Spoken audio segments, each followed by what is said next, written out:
Hello friends, मैं हूं CA रुचि गोयल। जैसा कि आप जानते हैं फाइनेंशियल 1920 की रिटर्न फाइलिंग अब स्टार्ट हो गई है और आप भी अब जुड़ गए होंगे इसके लिए डेटा एक्यूमुलेट करने के लिए, सो दैट कि आपकी रिटर्न फाइलिंग्स काफी स्मूथ जाए।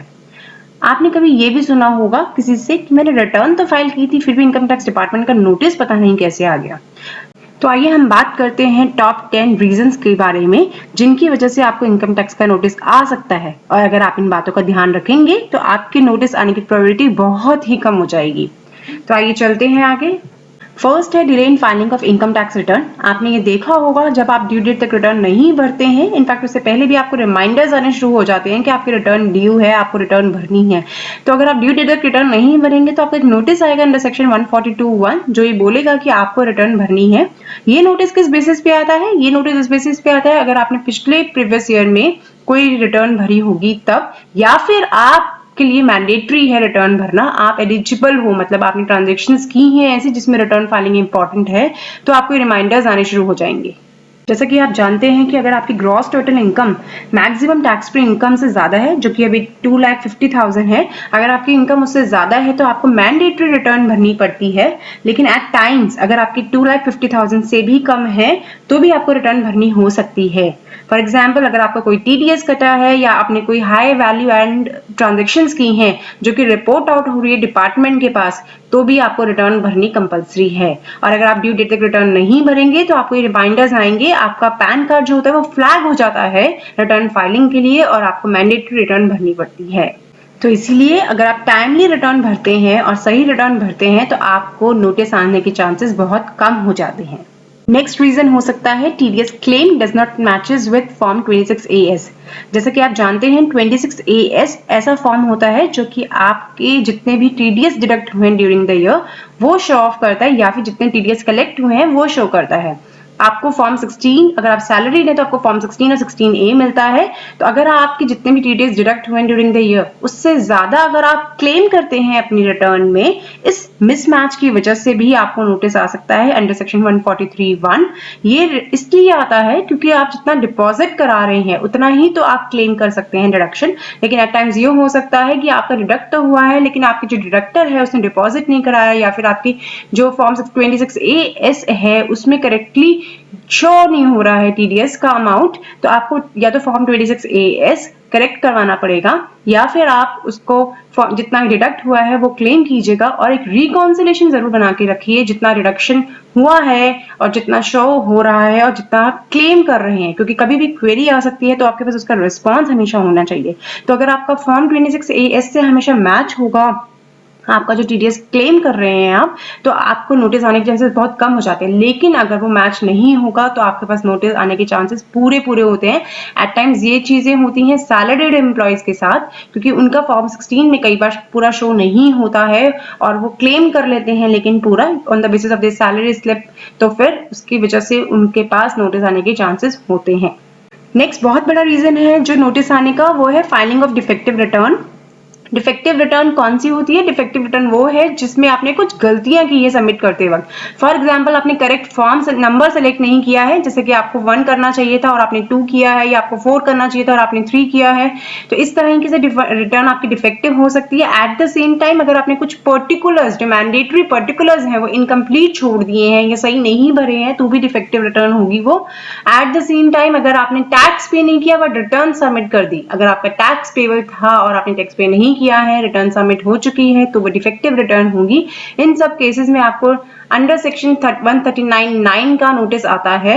आपको फिर अपनी रिटर्न रिवाइज करनी पड़ती है। आपका ये जरूरी है कि आप अपनी रिटर्न जो है within due date revise करें, तभी वो आपकी वैलिड रिटर्न मानी जाती है। तो डिफेक्टिव रिटर्न ना भरिए, फॉर्म्स पहले डिसाइड कीजिए कौन सा फॉर्म आपके ऊपर एप्लीकेबल है, उसी के बाद आप फॉर्म सेलेक्ट करके रिटर्न भरिए।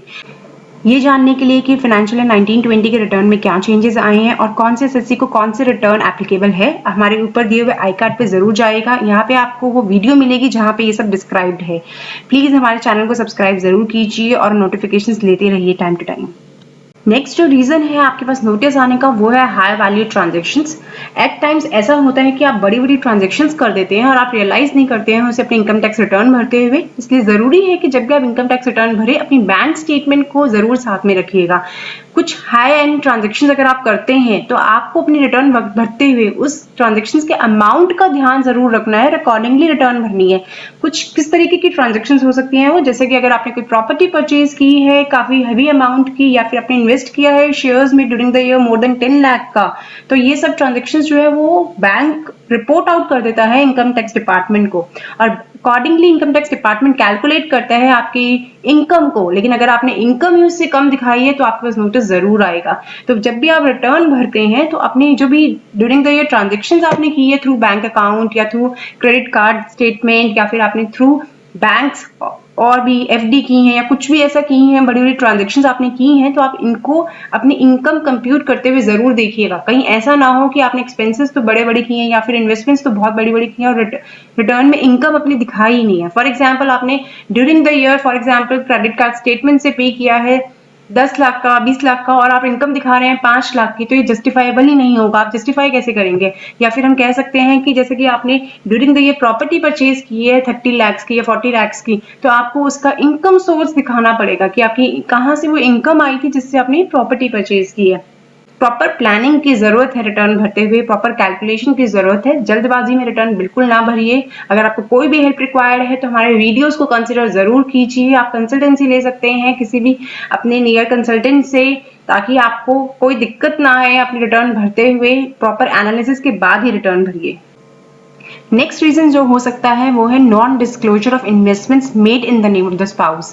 ये बहुत बार हम कर देते हैं कि हम अपने स्पाउस के नेम पे भी कुछ इन्वेस्टमेंट्स कर देते हैं और खुद भी कुछ इन्वेस्टमेंट करते हैं, लेकिन जब हम रिटर्न फाइल कर रहे होते हैं तो हम अपनी इनकम को तो ध्यान में रखते हैं out of those investments, but spouse की इनकम को भूल जाते हैं।